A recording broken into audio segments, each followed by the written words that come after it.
The program on making the matrix work is that we're going to be combining economics, strategy, leadership, cross-cultural communications, and put that all together with a group of executives who are feeling this problem every day.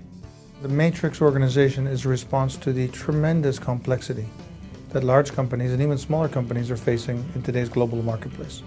So you have different business units, different businesses in different sectors. You have them in different countries, different time zones, and you have very often different strategic positioning in those different countries. And then you have functional areas which are trying to manage all this and keep track of the human resources or the finances or the operations involved. This is the matrix organization. From the CEO's office, it's quite compelling. But the real complexity lands in the place where you have a human being trying to manage a specific product line in a specific country with the global rules on HR, accounting, and operations, etc.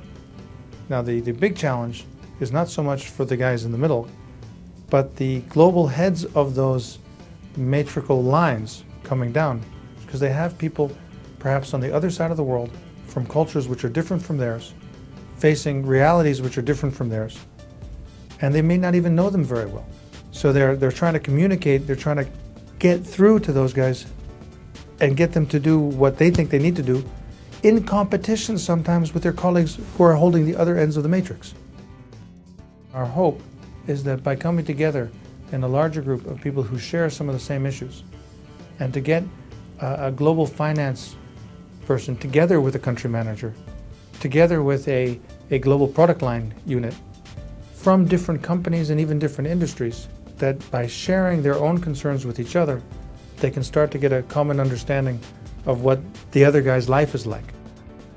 Sometimes in the corporate environment, it's very difficult for us to reach across these functional lines and really say, hey, what's bothering you?